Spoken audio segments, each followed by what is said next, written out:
está, ele possa acompanhar também. Nessa minha tradução diz assim: o Senhor é o meu pastor, nada me faltará. Ele me faz repousar em pastos verdejantes, leva-me para junto das águas de descanso, refrigera-me a alma, guia-me pelas veredas da justiça, por amor do seu nome. Ainda que eu ande pelo vale da sombra da morte, não temerei mal nenhum, porque tu estás comigo. O teu bordão e o teu cajado me consolam. Preparas-me uma mesa na presença dos meus adversários. Unge-me a cabeça com óleo e o meu cálice transborda. Bondade e misericórdia certamente me seguirão todos os dias da minha vida, e habitarei na casa do Senhor para todo o sempre. Deus abençoe então essa palavra tão abençoadora, tão conhecida já da nossa, a nossa compreensão. O Salmo 23, irmãos, tudo indica, dá um ar assim de candura, né? E a gente imagina, inevitavelmente, Davi assim, com umas ovelhinhas, na beira de um riacho, uma garoazinha fria, gelada, né? Campos verdes. Mas, na verdade, irmãos, os intérpretes do texto bíblico apontam vários comentaristas que tudo indica que Davi não estava nesse lugar. Na verdade, assim, pelo paralelo histórico da narrativa do texto bíblico, dá a entender que Davi está em um momento de muita angústia. E comparado com a história de Davi, nós poderíamos colocar Davi, nós não sabemos se é exatamente esse o momento, mas um dos momentos de maior angústia, de maior aflição. Davi teve crises extremas, né? Lutas, pelejas, muitas guerras que Davi pelejou pelo povo de Israel, mas um momento de muita angústia no coração dele foi quando ele estava sendo perseguido pelo seu próprio filho, quando Absalão queria tomar-lhe o poder do reino e tornar-se então rei no seu lugar. E para isso, obviamente, não bastaria mandar o pai ir embora, ele teria que matar o seu próprio pai. Nessa realidade, irmãos, nós encontramos agora Davi descrevendo esse salmo. Ele então, o texto bíblico passa a ter uma conotação totalmente diferente, porque quando eu penso em Davi assim, romanticamente, vagando com a mente, isso não tem muito a ver conosco no nosso cotidiano. Mas, meus irmãos, quando eu imagino Davi angustiado, perseguido, maltratado, traído, sujo, sem roupa, sem tomar banho há vários dias, em um momento de angústia, essa realidade ela se torna muito mais próxima de nós. Eu tinha um bom ou mau costume, eu não sei exatamente, até mais ou menos há uns 10 anos atrás, eu tinha mania de guardar recortes de jornal, principalmente fotografias em preto e branco de revista, eu gostava muito. Eu ainda tenho muito desses recortes em casa.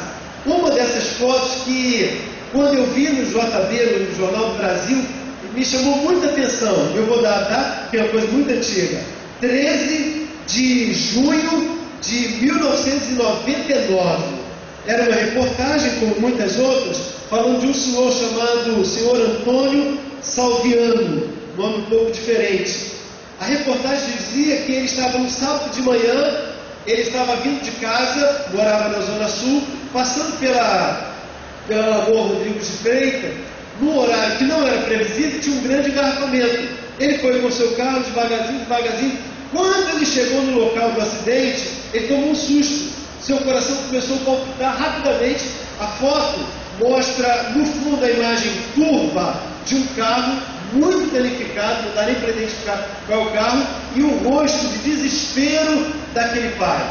Ele, quando viu, identificou o carro, percebeu que provavelmente era do seu filho, e quando ele saiu do trânsito, foi correndo, ele se encontrou então com o seu filho Bernardo, de 19 anos, e o seu outro filho, Gustavo, de 22 anos, que tinham virado a noite numa noitada, o pai pensando 7h30 da manhã, imaginando que os filhos estão chegando em casa, e ele saindo para mais um dia de trabalho, ele encontra o carro. A reportagem, irmãos, disse que a batida foi tão violenta, que era um Citroën, que ele ficou muito danificado, e o motor do carro estava jogado, arremessado para fora 4 metros de distância da batida. Tal a violência brutal do que aconteceu. O rosto, eu deveria ter escaneado para trazer o rosto. Aquele rosto daquele pai, o senhor Antônio Salviano, é exatamente, por muitas vezes, a face que nós temos no nosso rosto quando nós vivemos o cotidiano da vida que nos cerca. Em outras palavras, irmãos, até crente e não crente, todos nós vivemos as angústias da vida. Nós estamos encontrando o que a palavra de Deus chama de um homem segundo o coração de Deus, mergulhado nos dramas que você vive na sua casa, que você vive ao sair de casa, esperançoso de voltar para o seu lar também. A Bíblia nos previne que mesmo seguindo ao Senhor Jesus, mesmo fiéis ao Senhor, à sua palavra, isto pode ocorrer conosco. Todavia, não nos faltará o consolo de Deus numa hora de dor. Então, diante desse texto que diz que o Senhor é meu pastor, nada me faltará, é verdade, irmãos. Nada vai lhe faltar, inclusive doença, inclusive crises familiares, crises financeiras, crises existenciais, todas elas, nada nos faltará. A diferença de seguir a Jesus é que, mergulhado nessa realidade humana que todos nós somos passíveis de viver, quando eu estou em horas de angústias, não me faltará consolo. Glória a Deus! Veja que a palavra de Deus está nos dizendo, versos 2 e 3: Ele me faz repousar em pastos verdejantes, leva-me para junto das águas de descanso, refrigera minha alma. Dá ideia que quando você está com muito calor e entra num lugar com ar-condicionado, né? Há dias atrás eu estava andando no calçadão com o Rosilei, estava um calor, a gente se baforando, um calor tremendo, passamos em frente à Americana, do lado de fora veio aquele gelo. Aí nós estávamos andando rápido, lentamente, peraí, para sentir o mentira, refrigera minha alma, né? Quando nós entramos, irmãos, na presença do Senhor, Ele mesmo que permitindo esse conjunto de experiências da vida, Ele refrigera a nossa alma. O salmista no capítulo 46, ele declara, ele testemunha: Deus é o nosso refúgio e fortaleza, socorro bem presente. Quando, irmãos? Na hora da angústia. Eu queria trazer à sua memória 2 exemplos disso, que não nos faltarão angústias, mas até nessa hora não nos faltará também o consolo de Deus. Maria Madalena, uma mulher ímpia, até então, de uma vida ligada à meretriz, à prostituição, naquele contexto do Novo Testamento, uma mulher perdida, e que era uma abominação à sociedade machista, preconceituosa e hipócrita, a qual Jesus testemunhava, convivia e vivia. Jesus está com os seus discípulos, esfregando no chão, ensinando com muita liberdade, muita vontade, de cócoro, agachado. E no meio daquela intimidade com os seus discípulos, vem alguns homens gritando, arrastando uma mulher pelo cabelo. Eu imagino essa mulher com sua maquiagem toda já suja, desmanchada pelas lágrimas, pelo suor, por ter apanhado também. E eles trazem ela, jogam na frente de Jesus, assim, criam um reboliço no lugar. Muita gente se junta e começam a gritar: Mestre, esta mulher foi achada em adultério, e a lei de Moisés manda que ela seja apedrejada. Vamos, mestre, tu dirás. Jesus não fala nada, eles insistem. Então Jesus se levanta, pergunta a eles: como é que é mesmo a pergunta, irmãos? Aquele que não tiver pecado, atire a primeira pedra. Lembram-se o que eles fizeram, irmãos? Olharam para si e para dentro de si, largaram suas pedras e um por um, cada um deles se retirou. E Jesus vem àquela mulher, ele a levanta, pergunta a ela: mulher, onde estão seus acusadores? Ela olha em volta de si e percebe: Senhor, nenhum deles ficou, todos se foram. Jesus olha nos olhos dela e diz isso: nem eu te condeno, vá e não peques mais. Meus irmãos, aquela mulher acusada, vituperada na sua individualidade, envergonhada publicamente, não faltou a ela, em uma hora de angústia, no seu encontro com Jesus, o consolo que ela tanto precisava. não só a Maria Madalena, mas agora outra mulher, aquela, nós não sabemos o nome dela, a gente conhece só como uma mulher, a mãe de Cananeia. Ela tinha uma filha muito doente, ela está angustiada. Jesus está fazendo um percurso nas cidades vizinhas do povo de Israel. No meio do seu percurso, ela interrompe o caminho de Jesus e clama a ele: Jesus, cura minha filha, Senhor, cura minha filha. Jesus interrompe a fala dela, diz que não é hora dele atuar entre os gentios, mas ela insiste, e então quando vê que não tem mais chance, ela apela: Senhor, é verdade que não vieste agora vieste aos judeus, não a nós, gentios, mas até os cachorrinhos comem das migalhas que caem na mesa de seus donos. Senhor, cura minha filha. O que Jesus diz, irmãos? Jesus de novo olha nos olhos dela e diz: mulher, devido a tamanha fé, eu concederei aquilo que está no teu coração. Irmão, porque quando nós estamos mergulhados em angústia, sem sombra de dúvidas, Ele não nos faltará com o seu consolo. Uma vez eu entrei nesse santuário, você entrou nesse santuário mergulhado. Em realidade, se está aqui ou não importa. Mas se o seu coração está angustiado, se o seu coração tem perguntas não respondidas por Deus, no meio do mergulho que nós vivemos das nossas lutas, não lhe faltará consolo. Quando nós nos dirigimos ao Senhor, Ele é o mesmo, ontem, hoje, será sempre. Você poderá crer. Se você vier ao Senhor, se você se mergulhar diante do Senhor, você terá também no meio das horas das suas angústias, não lhe faltará consolo. Esse texto diz no versículo 4, uma segunda grande verdade: ainda que eu ande pelo vale da sombra da morte, não temerei mal nenhum, porque tu estás comigo. O teu bordão e o teu cajado, eles me consolam. Está dizendo que nas horas de extremo perigo, não nos faltará também a proteção de Deus. Como eu citei anteriormente, tudo indica que Davi está na espreita, atento, porque o inimigo, que provavelmente era o seu próprio filho de sangue, estava pronto a dar um bote e tomar-lhe a vida.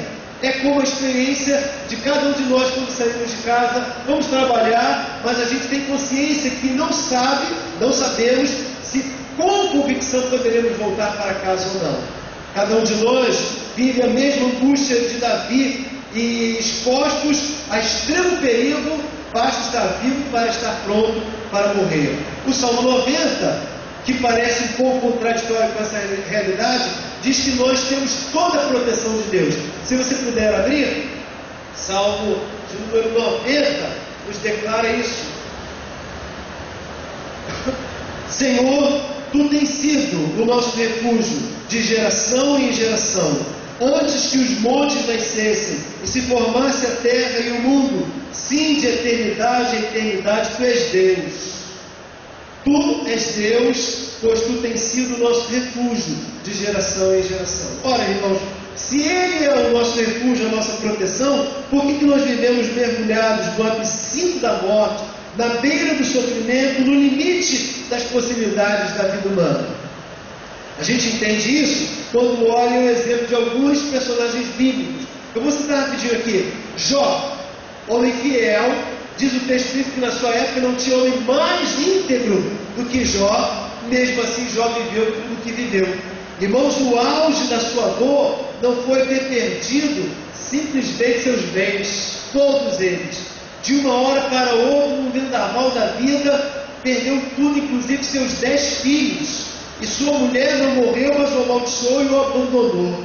Ele tem tantas úlceras que diz a Bíblia que ele pega no deserto cascas, lascas de pedra e raspa as úlceras da sua cabeça, porque não tem mais cabelo, que vem do couro cabeludo até a sola dos seus pés. Ele era um monstro, uma doença, alguma coisa antagônica ao sentido de viver.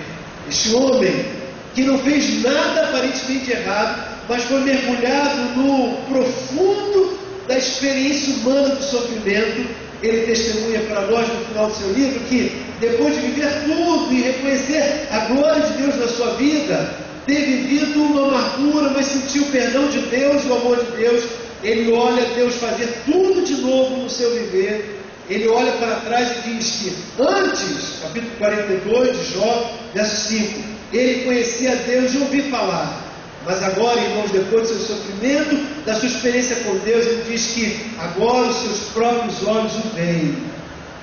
Irmãos, todos nós estamos suscetíveis às doenças, às crises, às angústias. Mas quando nós buscamos em Jesus o bom pastor, não nos faltará consolo, não nos faltará proteção. Chama sua atenção, por exemplo, Estevão, no Novo Testamento, um homem, um diácono, um evangelista, um homem de Deus, porque ele estava pregando o Evangelho. Ele foi tirado da segurança do seu lar e apedrejado até o final da sua vida, vindo a ceifar o seu viver, o seu último respiro, sobre pedras. Diz o texto que no meio do seu apedrejamento, Estevão dormiu e descansou no Senhor. Onde está a proteção de Deus para a vida desse homem, irmãos? Está no fato de nós estarmos mergulhados em todas as possibilidades de sofrimento, mas mesmo assim, não isentos de crise, mas experimentarmos a assistência do Espírito Santo, o consolo do Espírito Santo, o apoio do Espírito Santo, a presença santa, correta, implacável, amorosa de um Espírito que cuida de nós no meio das nossas crises. Estevão, irmãos, mostra que as pedras podem vir, mas o consolo estará conosco também. Porque nós poderíamos falar de Paulo, de Pedro, de tantos outros, e por que não dizer do principal de todos eles, do próprio Senhor Jesus. Jesus, irmãos, escolheu o caminho mais difícil para obedecer a Deus. Ele teve uma hora de grande dor no jardim de Getsemane, quando ele também desejou que passasse dele aquele cálice amargo. Mas ele disse: antes, Senhor, seja feita a tua vontade, não a minha. Irmãos, Deus não poupou o seu próprio filho da dor que ele precisava viver. Mas o lindo é que em cada instante da sua dor, o próprio Deus Pai estava com ele também. Por isso ele prometeu que se nós perseverássemos no seu caminho, ele também estaria conosco até o fim das nossas vidas. O que então explica as dores, as lutas, mas a promessa de uma proteção divina? Não é isenção delas, não é isenção das nossas próprias agruras, mas é, na verdade, irmãos, a presença santa e incomparável do seu Espírito conosco. Eu queria que nós lêssemos 2 Coríntios, capítulo 6, versículos de 4 a 10. O Michael vai nos ajudar mostrando o texto de 2 Coríntios, capítulo 6, 4 a 10. Vamos ler juntos? Digamos, antes de tudo, recomendando-nos como ministros de Deus, em muita perseverança, em aflições, em necessidades, em angústias, em açoites, em prisões, em tumultos, em trabalhos, em vigílias, em jejuns, na pureza, na ciência, na longanimidade, na bondade, no Espírito Santo, no amor não fingido, na palavra da verdade, no poder de Deus, pelas armas da justiça à direita e à esquerda, por honra, por desonra, por má fé, por má fama e por boa fama, como enganadores, porém verdadeiros, como desconhecidos, porém bem conhecidos, como quem morre e eis que vivemos, como castigados, porém não mortos, como entristecidos, mas sempre nos alegrando, como pobres, mas enriquecendo muitos, como nada tendo, mas possuindo tudo. Essa é a experiência da fé cristã. Estamos mergulhados em uma experiência dolorosa, mas porque Ele é o nosso bom pastor, nada nos faltará, nem o seu consolo e nem a sua proteção. Por isso, irmão, quando você olha para a experiência de Daniel, dos seus amigos, e não entendemos por que Deus permitiu que os seus 3 amigos experimentassem a própria fornalha, pela sua fé, irado, o rei Nabucodonosor manda que ela aqueça 3 vezes mais, a tal ponto que os verdugos que amarram e levam os seus amigos para a fornalha, antes de jogá-los, eles são queimados devido ao intenso calor daquela fogueira. Os 3 entram mortos já para a sua própria vontade. mas vivos em Deus, em obedecer e viver para a glória de Deus. Por isso, irmãos, pela sua fé, os 3 no meio da fornalha encontram um quarto. Quem é esse quarto? É o próprio Jesus. Hoje, meu irmão, a palavra está convidando que você não tenha medo, que você não fraqueje, que você persevere. Você poderá encontrar lutas, aflições, angústias. Paulo está dizendo de experiências das mais cruéis possíveis, sendo pobre, enriquecendo a outros, sendo verdadeiros, mas considerados como mentirosos, sendo feitos presos, escravos, mas sendo livres, tendo riqueza, mas fazendo-se pobres. Meus irmãos, nas antagonias da vida, ele experimenta uma liberdade sobrenatural, porque ele também tem a Cristo como o Senhor e o bom pastor da sua vida. Quem está em Cristo é uma nova criatura, porque experimenta não só o seu consolo, a sua vitória sobre as suas fraquezas, mas também na hora da adversidade não lhe falta a justiça. No verso 3 do Salmo, belo Salmo 23, refrigera minha alma, guia-me pela vereda da justiça, por amor do seu nome. Depois do versículo 5 e 6, preparas-me uma mesa na presença dos meus adversários, unge minha cabeça com óleo, meu cálice transborda, bondade e misericórdia certamente me seguirão todos os dias da minha vida, e habitarei na casa do Senhor para todo sempre. O que o Senhor está me prometendo não é uma abstinência de problemas, mas é que no meio dos meus problemas e das minhas adversidades eu terei a sua doce e maravilhosa presença. Pedro chega a nos alertar, 1 Pedro capítulo 4, de 14 a 18, que o crente não pode sofrer. Ouçam bem, Pedro diz que o crente não pode sofrer, se for como malfeitor, indigente, mentiroso ou ladrão. Mas o crente, ele terá a alegria de sofrer, se for pelo Evangelho de Cristo.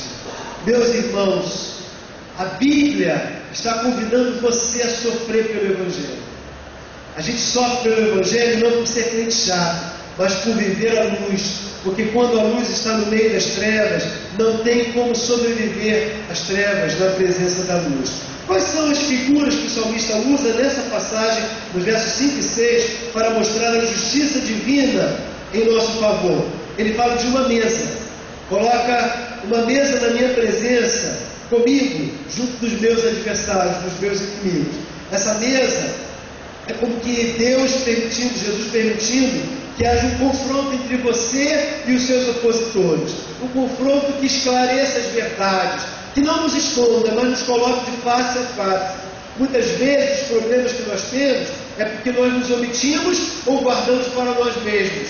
Olha que coisa maravilhosa, irmãos. A Bíblia chama que eu encare, olhe de frente a minha oposição. Que eu não venha postergar e empurrar com a barriga. Mas se você tem um problema com alguém, vá a Ele. O texto diz que Deus colocará, o Senhor, o bom pastor, vai colocar numa mesa você na frente dos seus inimigos. Mas Ele vai te largar? Não. Ele vai estar te abençoando, te honrando, permitindo que tudo se esclareça e que seja visto a glória de Deus na presença da sua vida, na presença dos seus inimigos.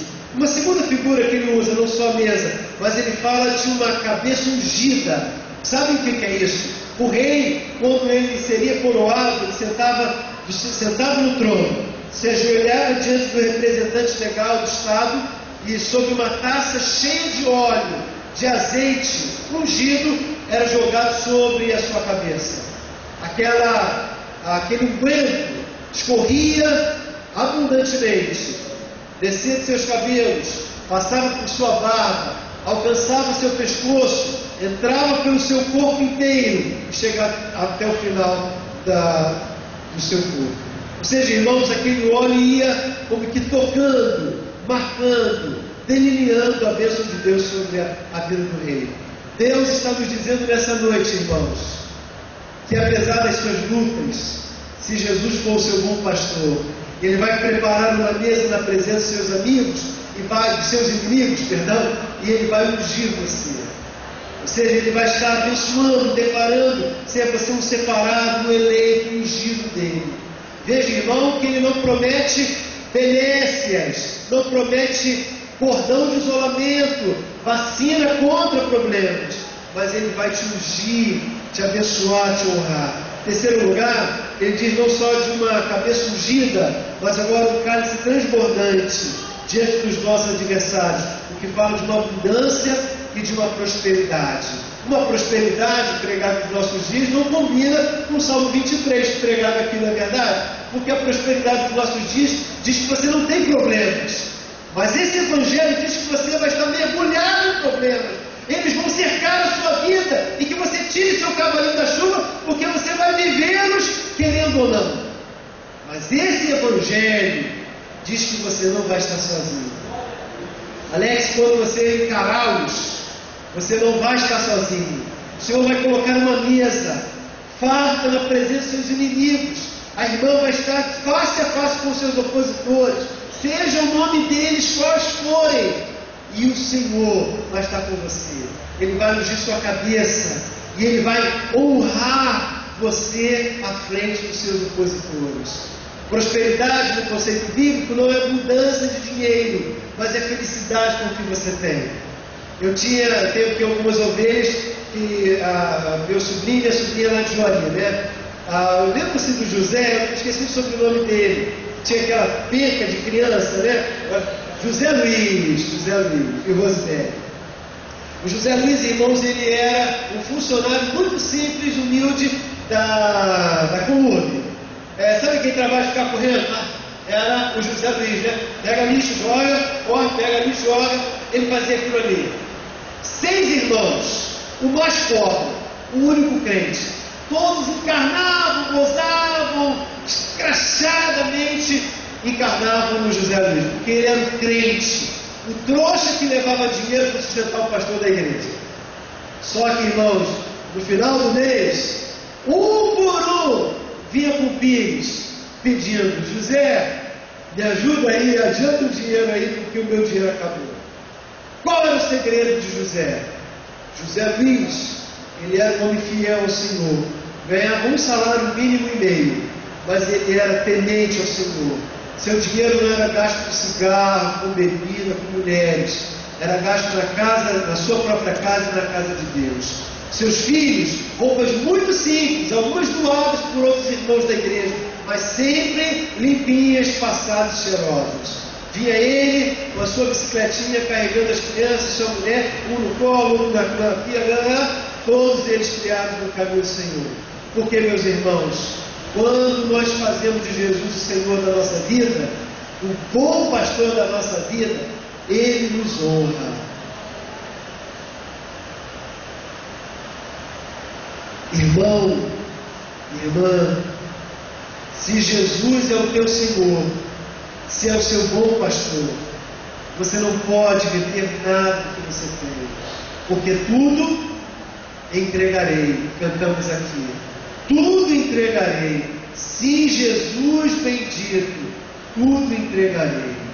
Quando você faz isso, irmão, Ele também da mesma forma faz tudo por você. Oh, glória a Deus, porque esse Evangelho chama que nós confiemos tudo nas mãos do Senhor.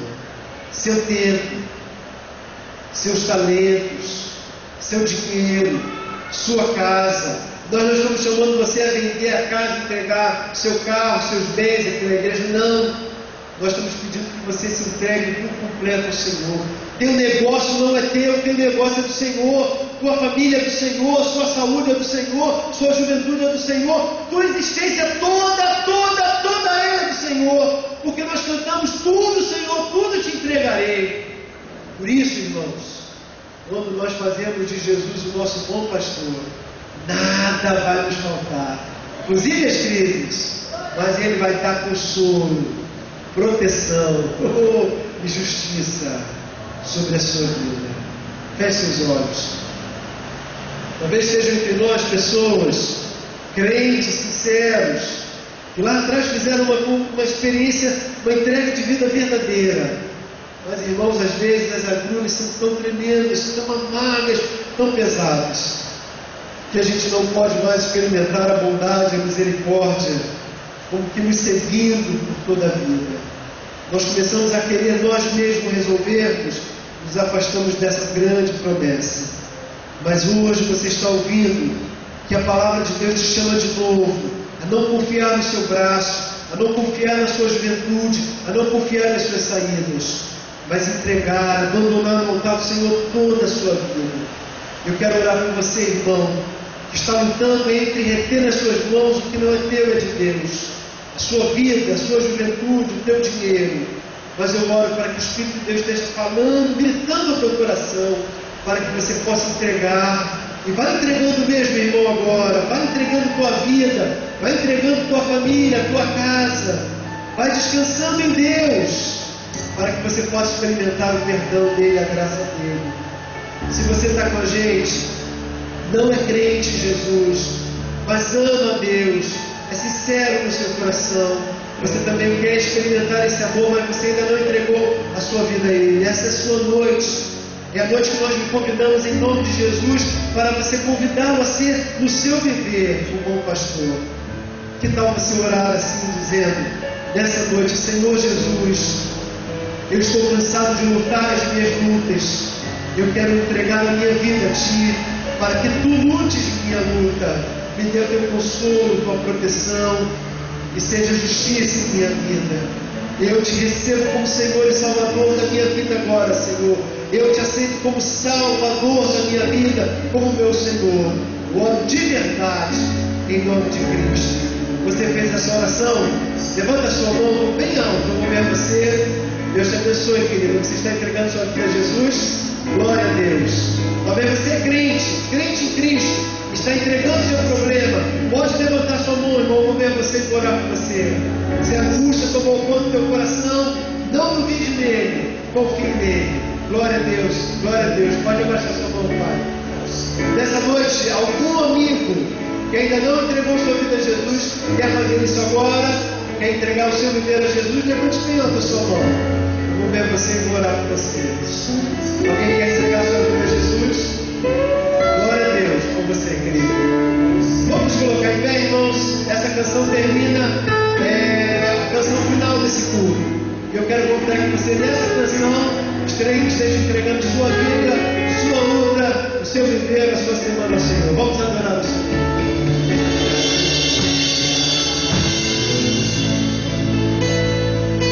Bom Deus, cante misericordioso. Tu és maravilhoso. Tu és maravilhoso. Me abraças e sonhas. Conheces meu lugar e gostas de eu vir cantar.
E eu mergulhei assim uns 30 centímetros de profundidade, mas estava sol e eu estava com os olhos abertos e mirando o Arthur, de olho nele, né? Eu mergulhei e estou de olho nele. Eu vi a sombra do Arthur se aproximando e eu previ o que ele ia fazer. Arthur tinha uns 2 aninhos, não devia ter 3 aninhos. Ele era menor talvez do que o Lucas. Irmão, eu só vi quando ele se jogou. Se jogou com vontade. E eu estava boiando, encontrei um jeito de estender a mão e segurá-lo. E aí então eu agarrei ele, mantive ele fora da água, brinquei com ele e saí da piscina com ele, porque eu vi que a ideia não era boa. Mas eu fiquei pensando, irmãos, o que aquele menino com 2 anos fez? Ele viu o pai lá e ele nem pensou se o pai tinha posição, se o pai ia saber nadar, se o pai teria força para segurar, se o pai estava vendo ele ali ou não. Ele só confiou em Deus, no seu pai, e se jogou. Eu quero então convidar que nós nos joguemos nos braços dele também. Pegue seu problema, irmão, jogue todo ele. Dê a mão que está perto de você. Nós vamos encerrar esse culto orando ao Senhor e eu quero fazer essa entrega ao Senhor. Vamos nos jogar nos braços de Jesus, amém? Quem quer se jogar nos braços de Jesus, dê glória a Deus. Glória a Deus. Senhor, nós te agradecemos pela celebração, pela adoração, cada parte dela, Senhor. E nessa noite nós estamos dizendo a Ti, nós agradecemos porque o bom pastor entrou em nossas vidas. Jesus fez toda a diferença e tem habitado conosco, nós louvamos por isso. E nessa noite nós queremos terminar esse encontro, Senhor, todos nós, dando passos largos, correndo em direção aos braços do nosso amado Pai, jogando, lançando sobre Ele toda a nossa ansiedade, uma razão, única razão, Ele tem cuidado de nós. Glorificamos a Ti, Senhor, porque Tu és fiel, ó Senhor, como Tu és fiel. E em gratidão nós damos a nossa vida a Ti. Por isso Te amamos e consagramos a nossa semana, a nossa vida na Tua presença. E nós fazemos assim em nome para a glória de Jesus. Ó Senhor, dá-nos uma semana muito abençoada e que cada dia desses dias, Senhor, dessa semana, nós possamos viver para a honra e glória do Teu nome. Pois nós oramos em nome de Jesus. E agora, em favor de Deus Pai, a graça do nosso Senhor e Salvador Jesus Cristo, as ternas consolações do Seu Santo Espírito, seja sobre sua vida, sua família, sobre esta igreja e sobre todo o povo de Deus espalhado pela face da terra, hoje e para todo sempre.